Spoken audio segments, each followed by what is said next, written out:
Hello there, everybody. And today, for the Superman reviews, before Superman comes out, I'm reviewing Superman 3. So, this came out in 1983, and I gotta say, this is a huge letdown from Superman 1 and 2, because Superman 1 and 2 were so good, because it was directed by Richard Donner. He understood the Superman character. Even though there were some cheapness to it back in the day, but the movies are still good. Superhero movies is what started the superhero genre. But it seems like after 2, they just want to go into a different direction with the other 2 Superman movies. And we didn't have a Superman movie for a long time until this movie. It was Superman Returns, but we got Superman 3, I guess. And this time we got Richard Pryor. So my mom's a huge Richard Pryor fan. And I also like Richard Pryor. But I'm kind of wondering, why is he in this movie? It just feels like he's just in this movie because he was popular at the time. Because he was huge in the 80s. Like, he was a comedian. He did a bunch of funny things. He did a lot of movies that the older audience who watches this channel probably knows about. But Christopher Reeve is back as Superman, and this time he's going up against a group of scientists who want to build some supercomputer to take out Superman and use this technology to take over the world. I'm pretty sure, and they use Richard Pryor's character named Gus to basically create the computer, and they're going to use it against Superman. But the main thing about this movie that also was a downgrade is Lois Lane's limited screen time, because apparently Margot Kidder was apparently not liked by the director, I'm pretty sure, and because it is, they lowered her appearances in the other 2 Superman movies.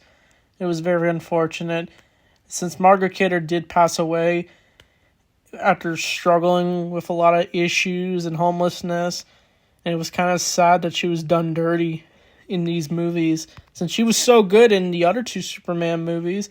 But this time they introduced Lana Lang, so she's the other love interest of Superman from in his Smallville days, and he's going to his high school reunion, and it's an alright reunion, but Clark and Lana decide to catch up, and apparently she has a kid who, after getting endangered, after playing with his dog, he almost gets run over by a tractor, I'm pretty sure, but Superman saves him.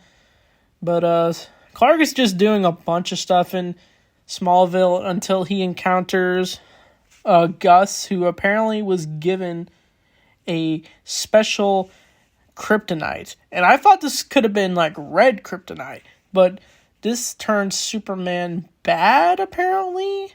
And the idea of Superman being bad because of the cause of kryptonite is not actually a bad idea. It's actually a good idea. We've seen this done in Supergirl, the show, where Kara was infected by kryptonite, and she went rogue for a bit until she was stopped. But apparently Superman goes bad. But when I saw this as a kid, I thought this could have been the perfect opportunity to see Bizarro, because he's an evil Superman. Well, just a backwards version of him. But we got evil Superman instead, who's just a giant douche throughout the movie. He stops a fire at a Olympics game. He goes to bars angry. He ignores people. He says, "What's the rush?" And it's just Christopher Reeve just going full on with the evil Superman. He even looks angry and his suit gets darker. But it isn't until Clark is able to come out and split the 2 Supermans, one with the evil Superman versus Clark Kent, and we get this junkyard fight, and it's actually a pretty interesting fight. It was actually decent. But I think Clark is able to finish off the evil Superman. He even flirted with this one girl who's one of the maids of the two scientist people, who, by the way, they're not even really good villains. They just feel like they were trying to do something different, but also just making it another Lex Luthor villain, but just not interesting. But apparently, this henchwoman could be considered like a Harley Quinn type, like my friend the Hedgehog Nerd has explained when he reviewed this movie to me on Discord. But yeah, I agree with him. But it all leads to like a big finale where these scientists finally build the computer with Richard Pryor. And I forgot to mention this one scene when Richard Pryor talks about how he witnessed Superman. He ends up putting on like a cape of some sorts and skis, and he ends up falling off a building, and it's meant to be funny. And when I saw this as a kid, I was wondering, how did he survive that? But apparently he did. But when this supercomputer does get built, we get the most infamous scenes. They're trying to shoot Superman with missiles like it's some video game, like as bad as Superman 64.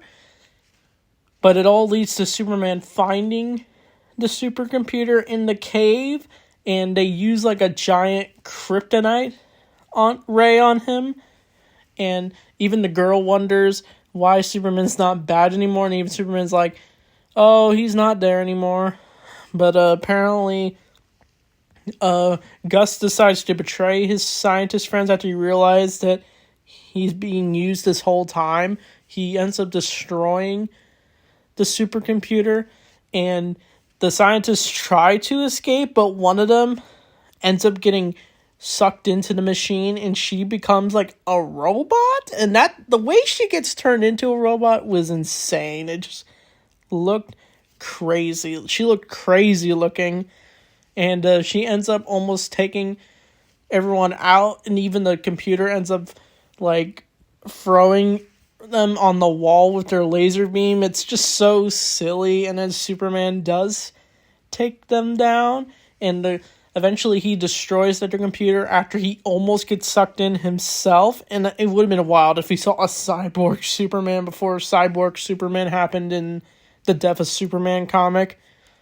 But Superman saves the day per usual. He actually shows compassion for Gus, and he ends up helping him get a job at a construction yard, which was nice, I guess. So yeah, it just shows that Gus wasn't really a villain. He was just a guy who's kind of just in over his head, and he was just trying to find a way to support himself, I guess, if that's the way to put it.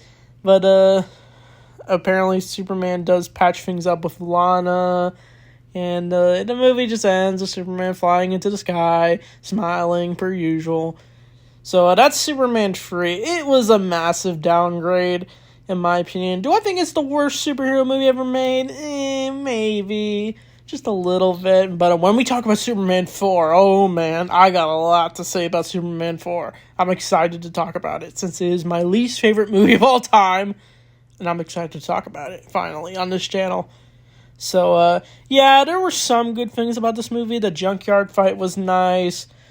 Christopher Reeve is awesome as Superman. He still got it, but it just sucks that they didn't give much of his character in this movie. But overall, I'd probably give this movie probably just a 5 out of 10. It was just a meh movie. Not as bad as Superman 4, but definitely not one of my favorite Superman movies. So anyway, thanks for watching. I'll see you all next time.